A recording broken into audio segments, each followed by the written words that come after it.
आप सभी का आपके अपने चैनल गुरुकुल परिवार में स्वागत है। एसएससी जीडी 2018 में पूछे गए जो भी जीएस के प्रश्न थे उन्हीं की एक श्रृंखला चलाई जा रही है। इसके पहले इस श्रृंखला में 2 वीडियो और बनाए जा चुके हैं जो कि चैनल पर अपलोड कर दिए गए हैं। यदि आपने उनको नहीं देखा है तो जाकर आप हमारे चैनल पर देख सकते हैं। और यदि आप चैनल पर हमारे नए हैं तो चैनल को सब्सक्राइब करें, लाइक करें और शेयर करें। और वीडियो कैसा लगता है ये कमेंट बॉक्स में लिखकर ज़रूर बताएं। चलिए तो उसी श्रृंखला को आगे बढ़ाते हुए प्रश्नों को हम देखते हैं। आपको स्क्रीन पर दिख रहा होगा प्रश्न, मानव शरीर की सबसे लंबी हड्डी कौन सी है। विकल्प आपको दिया गया है रेडियस, स्टेपीज, टीबिया, फीमर। तो चलिए बताइएगा मानव शरीर की सबसे लंबी हड्डी कौन सी मानी जाती है। तो इसका उत्तर हो जाएगा आपका फीमर, यानी फीमर मानव शरीर की सबसे लंबी हड्डी मानी जाती है। अगर पूछा जाए सबसे छोटी हड्डी कौन सी है तो आपका जवाब आएगा स्टेपीज। क्या आएगा? स्टेपीज। यानी सबसे छोटी हड्डी क्या होती है आपकी मानव शरीर की? स्टेपीज। जबकि हम टीबिया की चर्चा कर लें तो टीबिया आपकी पैर में पाई जाती है। कई बार प्रश्न पूछा गया है कि टीबिया नामक हड्डी कहाँ पर पाई जाती है, तो ये पाई जाती है आपकी पैर में। अगर फीमर पूछा जाए, फीमर हड्डी कहाँ पर पाई जाती है, तो ये पाई जाती है आपके जांघ में। और जबकि पूछा जाए स्टेपीज कहाँ पाई जाती है, जो कि मानव शरीर की सबसे छोटी हड्डी है, तो आपके कान में पाई जाती है। चलिए और भी तथ्य देखते हैं, क्योंकि बायोलॉजी का प्रश्न है ये, तो इससे जुड़ी हुई और भी तथ्य देखते हैं। अगर आपसे पूछा जाए ब्लड बैंक, याद रखिएगा ब्लड बैंक। ब्लड बैंक पूछा जाए किसे कहते हैं, मानव शरीर का ब्लड बैंक, तो आप कह सकते हैं प्लीहा को। अंग्रेजी में उसको हम स्प्लीन कहते हैं, या उसी को हम क्या कह सकते हैं, प्लीहा कह सकते हैं। चलिए अगर आरबीसी का कब्रगाह पूछा जाए तब भी आपका उत्तर प्लीहा आएगा। याद रखिएगा चाहे ब्लड बैंक पूछा जाए या आरबीसी का कब्रगाह पूछा जाए तब भी दोनों का उत्तर आपका क्या आ जाएगा, प्लीहा आ जाएगा। और क्वेश्चन देखिएगा, अगर कहा जाए पित्तरस कहाँ से स्रावित होता है, ठीक है ना, तो कहाँ से होता है? यकृत से। ध्यान रखिएगा पित्ताशय में जाकर के इकट्ठा होता है, जबकि निकलता कहाँ से है, तो यकृत से। रक्त की बात कर रहे हैं, थोड़ा सा और देख लेते हैं। जैसे सर्वदाता अगर पूछा जाए, सर्वदाता ग्रुप कौन सा है, तो आपका हो जाएगा ओ। जबकि पूछा जाए सर्वग्राही कौन सा है, तो आपका हो जाएगा ए बी। ध्यान रखिएगा सर्वदाता ग्रुप कौन सा माना जाता है, तो ओ माना जाता है, जबकि सर्वग्राही कौन सा माना जाता है, ए बी माना जाता है। मनुष्य का हृदय अगर पूछा जाए कितने चैम्बर में, यानी कितने कोष्ठक का होता है, या कहते हैं ऐसे कह सकते हैं कि मनुष्य का हृदय कितने कोष्ठकीय है, तो 4 कोष्ठक, 2 आलिंद 2 निलय, ठीक है ना, कुल मिलाकर के 4 कोष्ठकीय आपका मानव हृदय पाया जाता है या माना जाता है। दांत व हड्डी पूछा जाए किसके बने होते हैं, तो कैल्शियम और फास्फोरस। याद देखिएगा दांत और हड्डी किसके बने होते हैं, या दांत और हड्डी में कौन सा तत्व पाया जाता है, तो कैल्शियम और फास्फोरस। पूछा जाए कि सबसे मजबूत हड्डी कौन सी है, तो जबड़े की हड्डी। कौन सी हड्डी होती है? जबड़े की हड्डी। पूछा जाए विटामिन ए, विटामिन ए कहाँ पर संचित होता है, तो लीवर यानी कि यकृत में। याद रखिएगा विटामिन ए कहाँ संचित होता है, तो लीवर यकृत में। क्वेश्चन एक बार फिर रिपीट करें, सुनिएगा। मानव शरीर की सबसे बड़ी हड्डी तो आपका हो गया फीमर। लेकिन पूछा जाए सबसे छोटी हड्डी तो आपका उत्तर हो जाएगा स्टेपीज। पूछा जाए टीबिया नामक हड्डी कहाँ पाई जाती है, आपका उत्तर आएगा पैर में। अगर पूछा जाए कि ब्लड बैंक या आरबीसी का कब्रगाह किसे कहते हैं, तो आपका उत्तर आएगा प्लीहा या स्प्लीन कह सकते हो। अगर पूछा जाए पित्तरस कहाँ से बनता है, यानी कहाँ पर बनता है, तो यकृत में बनता है। ध्यान रखिएगा पित्ताशय में इकट्ठा होता है, जबकि यकृत में पित्तरस बनता है। और यकृत से ही क्वेश्चन और सुनिएगा, विटामिन ए पूछा जाए कि विटामिन ए इकट्ठा कहाँ होता है या संचित कहाँ होता है, तो आपका उत्तर आएगा लीवर यानी कि यकृत। पूछा जाए मानव का हृदय कितने कोष्ठीय है, यानी कितने कोष्ठक का है, तो उसमें होते हैं 4 चैम्बर, यानी कि 4 पार्ट होते हैं, 2 आलिंद 2 निलय। अगर पूछा जाए सर्वदाता ग्रुप, यानी रक्त का सर्वदाता ग्रुप कौन सा होता है, तो आप कहेंगे ओ। पूछा जाए सर्वग्राही कौन सा होता है, तब आपका उत्तर आएगा ए बी। अगर प्रश्न पूछा जाए दांत व हड्डी किस धातु के बने होते हैं, कैसे कह सकते हैं किस तत्व के बने होते हैं, तब आपको उत्तर आएगा कैल्शियम और फास्फोरस। याद रखिएगा दांत व हड्डी किस तत्व के बने होते हैं, तो कैल्शियम और फास्फोरस के। चलिए आगे देखते हैं। और पूछा जाए अगर जबड़े की हड्डी यानी कि सबसे मजबूत पूछा जाए, तो आपका उत्तर आएगा जबड़े की हड्डी सबसे मजबूत होती है। इतने क्वेश्चन आपने क्वेश्चन नंबर 1 से देखें। चलिए अगला क्वेश्चन देखते हैं। जैसा कि आपको स्क्रीन पर दिख रहा होगा, नॉमिनल जीडीपी के आधार पर भारत विश्व में सबसे बड़ी अर्थव्यवस्था है। यानी पूछा गया है नॉमिनल जीडीपी के आधार पर भारत विश्व में सबसे बड़ी अर्थव्यवस्था है, तो किस नंबर की है। आपको बताएं 2018 में इसका स्थान था 7वां। 2018 में इसका स्थान था 7वां, लेकिन वर्तमान में पूछा जाए कि इसका स्थान, भारत की जीडीपी का स्थान किस नंबर पर है विश्व में, तो आपका स्थान हो गया है 5वां। कौन सा हो गया है? 5वां, यानी आपका उत्तर हो जाएगा 5वां, ठीक है ना। और भी इससे प्रश्न जोड़ते हैं, देखते हैं। जैसे पूछा जाए कि भारत के पहले कौन कौन से देश हैं, तो आपका पहले स्थान पर अमेरिका है, दूसरे स्थान पर चाइना यानी कि चीन है, तीसरे स्थान पर आपका जापान, और चौथे पर जर्मनी, और 5वें पर आपका भारत यानी कि इंडिया है, ठीक है ना। पूछा जाए अगर कि आपकी जीडीपी यानी कि आपकी अर्थव्यवस्था किस प्रकार की है, तो आपका उत्तर होता है मिश्रित। ध्यान रखिएगा, आपकी अर्थव्यवस्था यानी अर्थव्यवस्था 3 प्रकार की होती है, समाजवादी, मिश्रित और पूंजीवादी। तो आपकी न तो पूंजीवादी है न तो समाजवादी है, कैसी है? मिश्रित, मतलब दोनों से मिक्सअप है इसका। पूछा जाए अर्थशास्त्र पुस्तक किसने लिखा था? तो चाणक्य। याद रखिएगा, क्वेश्चन पूछा जाता है कि अर्थशास्त्र नामक पुस्तक किसने लिखा था? तो चाणक्य ने लिखा था। अगर क्वेश्चन ये पूछा जाता है आपसे अर्थशास्त्र के जनक कौन थे, तब आप कहेंगे एडम स्मिथ। तब उत्तर का आपका क्या होगा? Adam Smith. अर्थशास्त्र पुस्तक लिखी किसने थी? चाणक्य ने। अर्थशास्त्र के जनक कौन है? Adam Smith. और याद रखिएगा इसको, आगे लिखिएगा द वेल्थ ऑफ नेशंस। इस किताब इनकी रचना थी, याद देखिए, एडम स्मिथ की, द वेल्थ ऑफ नेशंस। अगर पूछा जाए द वेल्थ ऑफ नेशंस किसने लिखा था, तो एडम स्मिथ, जो कि अर्थशास्त्र के जनक माने जाते हैं। एक बार फिर से सुन लीजिए क्वेश्चन को। अगर पूछा जाए क्वेश्चन जीडीपी के आधार पर भारत विश्व में सबसे बड़ी अर्थव्यवस्था किस स्थान नंबर की है, तो आपका आंसर हो जाएगा 5वां। अगर ये पूछा जाए कि भारत के पहले पर कौन कौन से देश हैं, तो अमेरिका नंबर 1 पर है, नंबर 2 पर आपका चाइना है, तीसरे पर जापान है, चौथे पर जर्मनी है और 5वें पर आपका भारत है। अगर आगे पूछा जाए और भी इससे जुड़ी देखिएगा, अगर पूछा जाए भारत की अर्थव्यवस्था किस प्रकार की अर्थव्यवस्था है, तो आपका उत्तर आएगा मिश्रित। फिर बता दें 3 प्रकार की अर्थव्यवस्था होती है, समाजवादी, और आपकी एक होती है पूंजीवादी, और तीसरी आपकी होती है मिश्रित। अगर पूछा जाए अर्थशास्त्र पुस्तक किसने लिखा था, तब उत्तर आपका आएगा चाणक्य। लेकिन अर्थशास्त्र के जनक कौन थे, तब आपका उत्तर आएगा Adam Smith. The wealth of Nations, याद देखिएगा, यही एडम स्मिथ जो कि अर्थशास्त्र के पिता माने जाते हैं, जनक माने जाते हैं, इन्होंने ही द वेल्थ ऑफ नेशंस नामक पुस्तक को लिखा था, यानी उसकी रचना की थी। ठीक है ना। चलिए अगला क्वेश्चन देखते हैं, जैसा कि क्वेश्चन नंबर 3। क्वेश्चन पूछा जाएगा, क्वेश्चन नंबर 3 कह रहा है आपसे कि सोवियत संघ किस वर्ष में टूटा था? सोवियत संघ किस वर्ष में टूटा था? विकल्प आपको दिया गया 1880, 1900, 2000 या 1991। तो आपका उत्तर हो जाएगा 1991। 1991 में सोवियत संघ, यानी जिसको आप पहले यूएसएसआर के नाम जानते थे, उसका विघटन हुआ था। तो इस चीज़ को याद रखिएगा, 1991। अगला प्रश्न देखते हैं। अगला आपको दिया गया है नर्मदा नदी मध्य प्रदेश में कहाँ से निकलती है? ध्यान से सुनिए क्वेश्चन को। नर्मदा नदी मध्य प्रदेश में कहाँ से निकलती है? विकल्प आपको दिया गया है अरावली की पहाड़ी, अमरकंटक की पहाड़ी, नीलगिरी की पहाड़ी, सतपुड़ा पर्वत श्रेणी। चलिए बताइएगा उत्तर क्या आएगा इसका। तो सुनिए, इसका उत्तर हो जाएगा अमरकंटक की पहाड़ी। याद रखिएगा, इसका आंसर आपका हो जाएगा अमरकंटक की पहाड़ी। यानी अगर पूछा जाए नर्मदा नदी मध्य प्रदेश में कहाँ से निकलती है, यहाँ से एक क्वेश्चन आपका और बनेगा कि नर्मदा नदी कहाँ से निकलती है, किस राज्य से, तो आंसर आएगा आपका मध्य प्रदेश। लेकिन पूछा जाए मध्य प्रदेश में कहाँ से निकलती है, तो अमरकंटक की पहाड़ी। अमरकंटक की पहाड़ी से मात्र एक ही नदी नहीं, एक नदी और निकलती है, इसका नाम सोन है। याद रखिएगा, सोन नदी।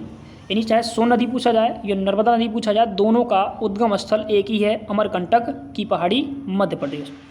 और जो भी आपके यहाँ की प्रमुख नदियाँ हैं, उनके उद्गम स्थल को देख लेते हैं। जैसे अगर पूछा जाए सिंधु नदी, आपने सुना होगा सिंधु नदी और ब्रह्मपुत्र। ब्रह्मपुत्र वही नदी है जो कि आपके भारत की वर्तमान समय में आपके भारत की सबसे बड़ी नदी है आयतन के आधार पर। तो ब्रह्मपुत्र पूछा जाए या फिर सिंधु नदी पूछी जाए, इन दोनों का अगर उद्गम स्थल पूछा जाए या पूछा जाए कहाँ से इनका उद्गम हुआ है, तो मानसरोवर झील। याद रखिएगा, मानसरोवर झील सिंधु नदी और ब्रह्मपुत्र नदी का उद्गम स्थल है। पूछा जाए झेलम नदी, याद रखिएगा, झेलम नदी का उद्गम स्थल कहाँ पर है, तो शेषनाग झील। कहाँ पर है? शेषनाग झील। चिनाब नदी बारालाचा दर्रा, ठीक है ना, या पूछ लें सिपकिला दर्रा, या पूछ लें आपसे रोहतांग दर्रा। तीनों कहाँ पड़ेंगे? आपके जम्मू कश्मीर में, पड़ेंगे आपके हिमाचल प्रदेश में। याद रखिएगा, यानी बारालाचा दर्रा, सिपकिला दर्रा, रोहतांग दर्रा, ये तीनों दर्रे कहाँ पर पड़ते हैं? आपके हिमाचल प्रदेश में। और चिनाब नदी इन्हीं दर्रे से निकली है। किस दर्रे से? बारालाचा दर्रे से। रोहतांग दर्रे से रावी और ब्यास। याद रखिएगा, हिमाचल प्रदेश चर्चा कर रहे हैं, यानी हिमाचल प्रदेश में 3 प्रमुख दर्रे हैं। कौन कौन से? बारालाचा दर्रा, और कौन सा? सिपकिला दर्रा, रोहतांग दर्रा, ठीक है ना। और बारालाचा दर्रा से चिनाब नदी का उद्गम हुआ है, और जबकि रोहतांग दर्रे से रावी नदी और ब्यास नदी का उद्गम हुआ है। आपके यहाँ की एक सबसे प्रमुख नदी है गंगा नदी। आप सब जानते हो कि गंगा नदी, इसकी लंबाई लगभग 2525 किलोमीटर मानी जाती है, यानी भारत की सबसे लंबी नदी है आपकी गंगा नदी। अगर इसका उद्गम स्थल पूछा जाए तो आपका गोमुख गंगोत्री, उत्तराखंड। याद रखिएगा, गोमुख स्थल है और उस पूरे क्षेत्र का नाम है गंगोत्री, और उत्तराखंड के अंतर्गत ये पड़ता है। तो इतने क्वेश्चन आपके यहाँ से बन जाएंगे। एक बार रिपीट करना, इसको रिपीट कीजिएगा। यानी आपसे क्वेश्चन पूछा गया था नर्मदा नदी मध्य प्रदेश में कहाँ से निकलती है, तो आपका उत्तर हो जाएगा अमरकंटक की पहाड़ी। अमरकंटक की पहाड़ी से आपकी सोन नदी भी निकलती है। सिंधु नदी या ब्रह्मपुत्र नदी, दोनों नदियाँ कहाँ से निकलती हैं? मानसरोवर झील। झेलम नदी कहाँ से निकलती है? शेषनाग झील, जम्मू कश्मीर। चिनाब नदी कहाँ से निकलती है? बारालाचा दर्रा, हिमाचल प्रदेश। और हिमाचल प्रदेश में ही 2 दर्रे और पड़ते हैं, सिपकिला दर्रा, रोहतांग दर्रा। रोहतांग दर्रे से 2 नदी निकलती है, रावी नदी और ब्यास नदी। गंगा की चर्चा कर लें तो गंगा आपकी गोमुख, गंगोत्री उत्तराखंड से निकलती है। तो इतने क्वेश्चन आपके यहाँ से बन जाएंगे। चलिए अगला क्वेश्चन देखते हैं।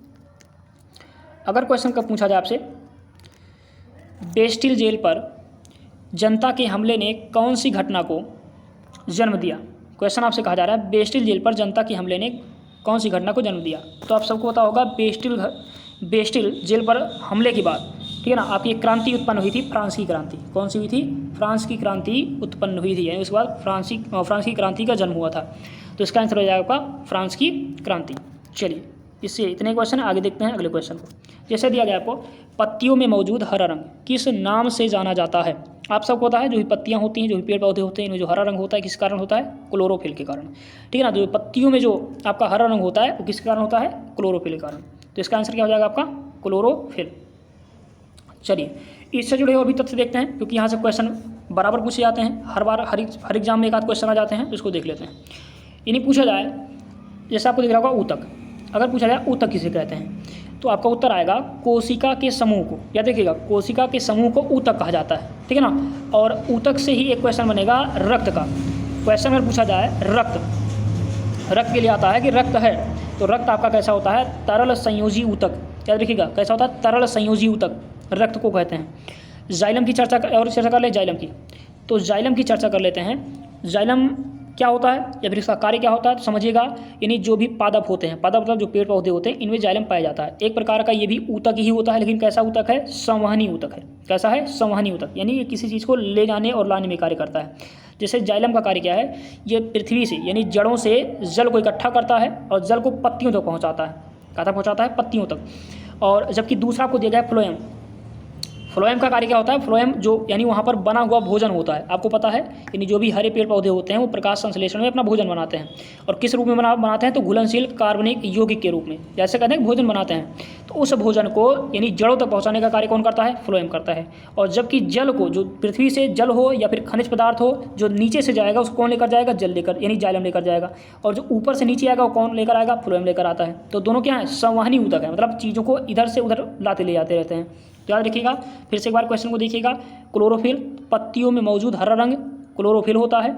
ऊतक की चर्चा कर लें तो कोशिका के समूह को ऊतक कहते हैं। जाइलम की चर्चा कर लें तो जल व खनिज पदार्थ को नीचे से पत्तियों तक, यानी पेड़ के हर एक भाग तक पहुंचाने का कार्य कौन करता है? जाइलम करता है। जबकि फ्लोएम की चर्चा कर लें तो पत्तियों से लेकर यानी जड़ तक, यानी हर एक भाग में भोजन पहुँचाने का कार्य कौन करता है? फ्लोएम करता है। तो यहाँ से आपके इतने क्वेश्चन बन जाएंगे। चलिए अगला क्वेश्चन देखते हैं। जैसा कि आपको दिख रहा होगा, दिया गया है क्वेश्चन नंबर 7, भारतीय अर्थव्यवस्था का प्राथमिक क्षेत्र है। भारतीय अर्थव्यवस्था का प्राथमिक क्षेत्र। अब सुनिएगा इसको ध्यान से थोड़ा, यानी प्राथमिक क्षेत्र।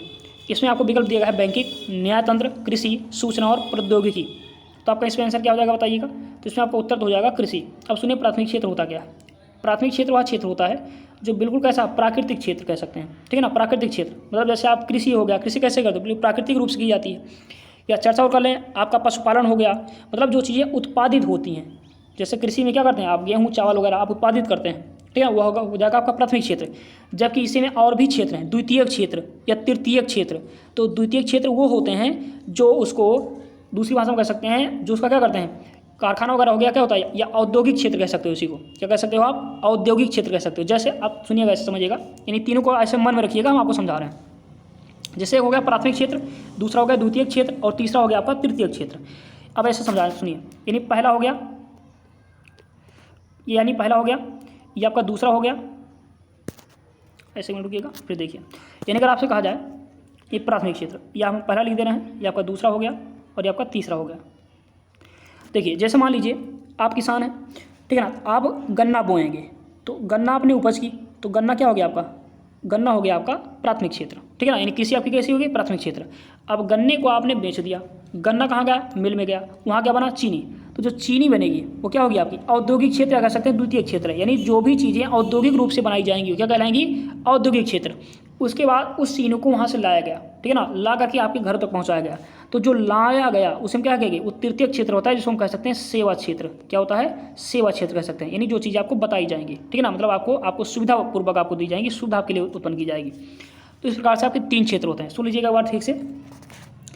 यानी प्राथमिक क्षेत्र में क्या क्या आएगा, तो आपका कृषि आ जाएगा, वन आ जाएगा, खनन आ जाएगा, मत्स्य पालन आएगा, ठीक है ना, उत्खनन आएगा। ये सब चीज़ें कहाँ आएगी, आपके प्राथमिक क्षेत्र में आएगी। जबकि द्वितीय क्षेत्र में क्या क्या आएगा सुनिएगा, तो द्वितीय क्षेत्र में आपका आ जाएगा जैसे औद्योगिक क्षेत्र जितने भी आएंगे वो कहाँ आएंगे, द्वितीय क्षेत्र में। जैसे निर्माण हो गया, विनिर्माण हो गया, विद्युत हो गया, पानी हो गया, ठीक है ना, ये सब चीज़ें कहाँ आएगी, द्वितीय क्षेत्र में। गैस हो गया, ठीक है ना।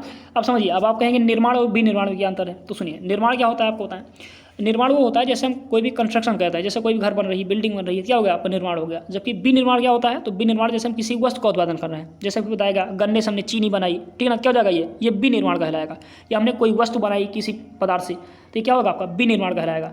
याद रखिएगा, जो भी औद्योगिक होगा, मतलब जो चीज़ें कारखाने में या उद्योग में बनाई जाएंगी, वो क्या कहलाएगा, द्वितीय क्षेत्र कहलाता है।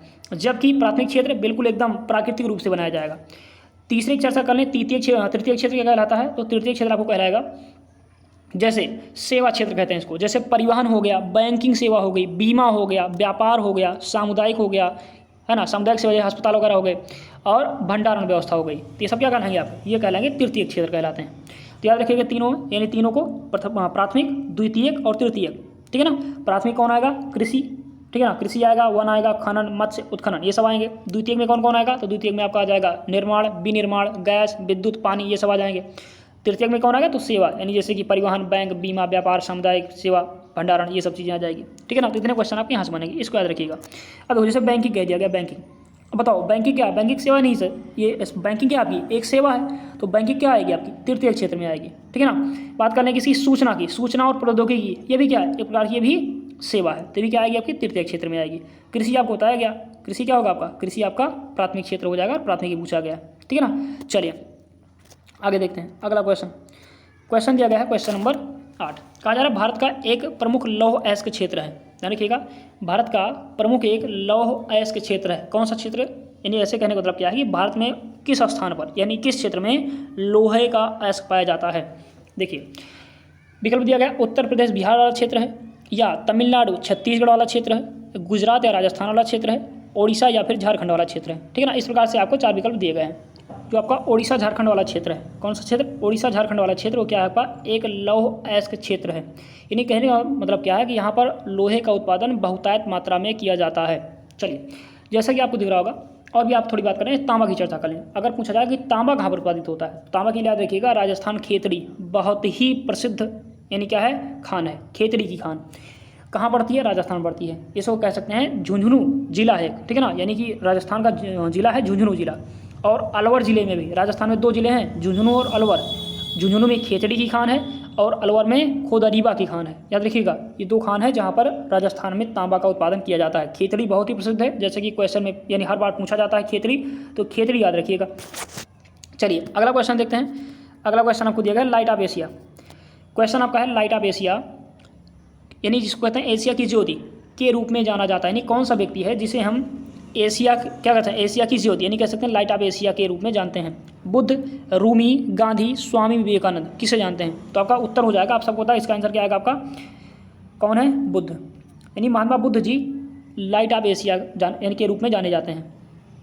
अब सुनिए, इससे थोड़ी जानकारी प्राप्त करते हैं। जैसे आपको दे रहे होंगे गांधी जी, कौन दिख रहे हैं, गांधी जी। तो गांधी जी से जुड़ी थोड़ी चर्चा कर लेते हैं। जैसे अगर पूछा जाए गांधी जी का जन्म कब हुआ था, आप सबको होता है 2 अक्टूबर 1869 में। 1915 में ये, यानी इसके पहले कहाँ चले जाते हैं, साउथ अफ्रीका, यानी कह सकते हैं इसके दक्षिण अफ्रीका चले जाते हैं। दक्षिण अफ्रीका से 9 जनवरी 1915 को भारत लौट कर आते हैं, और इसी 9 जनवरी को हम भारतीय प्रवासी दिवस के रूप में मनाते हैं। अब देखिए 1915 में भारत लौट कर आते हैं, और 1915 में इनको अंग्रेजों द्वारा उपाधि दी गई थी, केसर हिंद की उपाधि। प्रमुख घटनाओं की चर्चा कर रहे हैं, ध्यान दीजिएगा, यानी केसर हिंद की उपाधि इनको 1915 में दी गई थी। और 1915 में ही रविन्द्रनाथ टैगोर को भी किसकी उपाधि दी गई थी, नाइटहुड की उपाधि दी गई थी।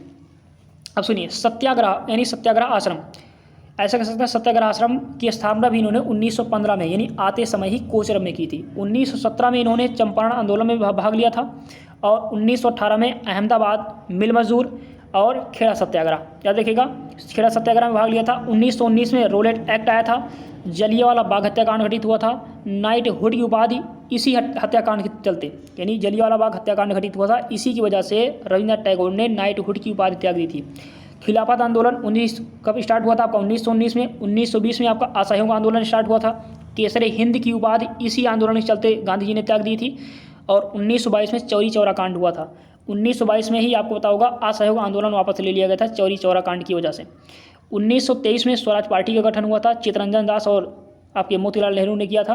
1924 में बेलगांव अधिवेशन, कांग्रेस का बेलगांव अधिवेशन हुआ था, जिसमें गांधी जी एकमात्र ऐसे अध्यक्ष यानी एक स्थल का यानी एक ऐसे मात्र अधिवेशन का की अध्यक्षता की थी, बेलगांव अधिवेशन, इसलिए याद रखिएगा। और 1925 काकोरी ट्रेन डकैती हुई थी। 1930 में प्रथम गोलमेज सम्मेलन, 1931 में द्वितीय गोलमेज सम्मेलन और 1932 में तृतीय गोलमेज सम्मेलन। और 1942 में भारत छोड़ो आंदोलन, 1946 में कैबिनेट मिशन भारत आया। ठीक है ना, इतने क्वेश्चन आपके गांधी जी से। फिर से एक बार देखिएगा, कुछ गांधी जी से हैं, कुछ जुड़े हुए आपके इतिहास से हैं, जो कि आपकी आने वाली परीक्षाओं के लिए महत्वपूर्ण है। एक बार फिर से क्वेश्चन को समझिएगा। यानी कहा गया आपके यहाँ लाइट ऑफ एशिया के रूप में जाना जाता है, तो आपका उत्तर हो जाएगा आपका बुद्ध। ये तो आपका हो जाएगा इसका उत्तर। गांधी जी से क्वेश्चन की चर्चा कर लें, या फिर इनसे जुड़े हुए या फिर आपके इतिहास से जुड़े हुए प्रश्नों की चर्चा कर लें, जो कि आप यहाँ पूछे जाते हैं। गांधी जी का जन्म कब हुआ था? 2 अक्टूबर 1869 में। गांधी जी दक्षिण अफ्रीका से लौटकर भारत कब आए थे? तो 9 जनवरी 1915 को। गांधी जी को 1915 में कौन सी उपाधि दी गई थी? तो केसरी हिंद की उपाधि दी गई थी।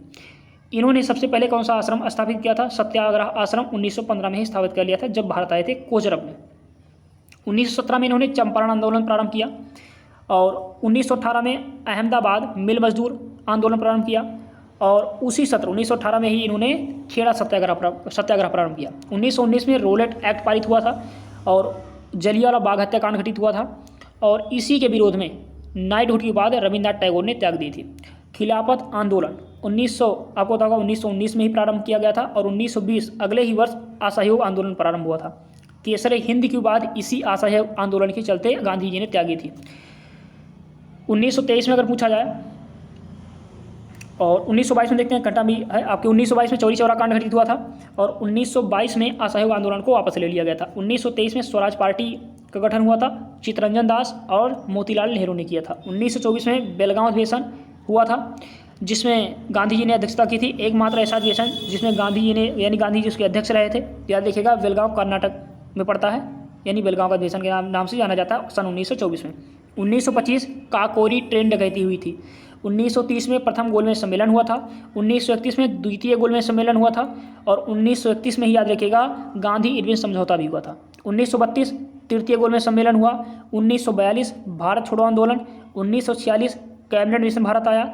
और देखते हैं इसके बाद देखिएगा, इसके बाद आपको देखिएगा यहाँ पर एक ऑप्शन और, स्वामी विवेकानंद। चलिए इससे कुछ क्वेश्चन देखते हैं। जैसे पूछा जाए कि 1893 में शिकागो में धर्म सम्मेलन हुआ था। याद रखिएगा 1893 में शिकागो में धर्म सम्मेलन हुआ था। उसमें भारत की ओर से यानी कह सकते हैं भारत की ओर से, हिंदू धर्म की ओर से, ठीक है ना, स्वामी विवेकानंद जी ने भाग लिया था। अगर पूछा जाए आपसे और आज क्वेश्चन कि इन्होंने किसी मिशन की स्थापना की थी, तो आपका उत्तर आएगा हाँ। मिशन कौन सा था? रामकृष्ण मिशन। अपने गुरु के नाम पर इन्होंने रामकृष्ण परमहंस के नाम पर ही रामकृष्ण मिशन की स्थापना की थी, ठीक है ना। तो इसको भी थोड़ा सा याद रखिएगा। चलिए अगला क्वेश्चन देखते हैं। जैसे आपको दिया गया है तमिलनाडु की प्रख्यात, क्वेश्चन क्या दिया गया है? तमिलनाडु की प्रख्यात शास्त्रीय नृत्य शैली कौन सी है? क्वेश्चन क्या है आपका? तमिलनाडु की प्रख्यात शास्त्रीय नृत्य शैली कौन सी है? क्वेश्चन दिया गया भरतनाट्यम, यानी उसका विकल्प दिया गया है भरतनाट्यम, कुचिपुड़ी, कथक, मोहिनीअट्टम। आप सबको होता है, इसके पहले भी अगर आप वीडियो देखे होंगे तो उसमें आप ये चीज़ आपको पहले बताई जा चुकी है। इसका उत्तर हो जाएगा आपका भरतनाट्यम। यानी तमिलनाडु की प्रख्यात शास्त्रीय नृत्य शैली क्या है? भरतनाट्यम है। अब सुनिएगा, और भी आपको दिया गया, एक बार फिर से उसको रिपीट कर देते हैं। कुचिपुड़ी, कुचिपुड़ी कहाँ का है? आंध्र प्रदेश का। कहाँ का है? आंध्र प्रदेश का। कथक कहाँ का है? आपके उत्तर प्रदेश का। उत्तर प्रदेश का है या फिर उत्तर भारत का है, तो कथक आपका दोनों का उत्तर हो जाएगा, ठीक है ना। अगर कहें मोहिनीअट्टम कहाँ का है, तो केरल का। चाहे मोहिनीअट्टम कहें, इसी को हम यानी एक और वहाँ का नृत्य है, कौन सा होता है आपका? हो जाएगा मोहिनीअट्टम, पहला हो गया, और दूसरा आपका हो जाएगा कथकली। याद रखिए कथकली केरल का है, कथक उत्तर प्रदेश का है। तो मोहिनीअट्टम, कथकली कहाँ का है? केरल का। कुचिपुड़ी कहाँ का है? आंध्र प्रदेश का। कथक कहाँ का है? उत्तर प्रदेश का। मोहिनीअट्टम और कथकली केरल का। भरतनाट्यम तमिलनाडु का। और पूछा जाए अगर ओडिशा का, मणिपुरी मणिपुर का, ठीक है ना। इतने आपके शास्त्रीय नृत्य हैं, ठीक है ना। तो ये आज के रहे आपके 10 प्रश्न। वीडियो थोड़ा लंबा हो रहा है, इसलिए आज 10 ही प्रश्न आपको करवाए जाएंगे। बाकी बचे जो शेष 15 प्रश्न है वो आने वाले अगले वीडियो में आपको करवाया जाएगा। तो यदि आपको वीडियो कैसा लगा आप कमेंट में लिख के ज़रूर बताइएगा। और फिर यदि आप चैनल पर नए हैं तो चैनल को सब्सक्राइब कीजिएगा, शेयर कीजिएगा, लाइक कीजिएगा। और वीडियो देखने के लिए धन्यवाद।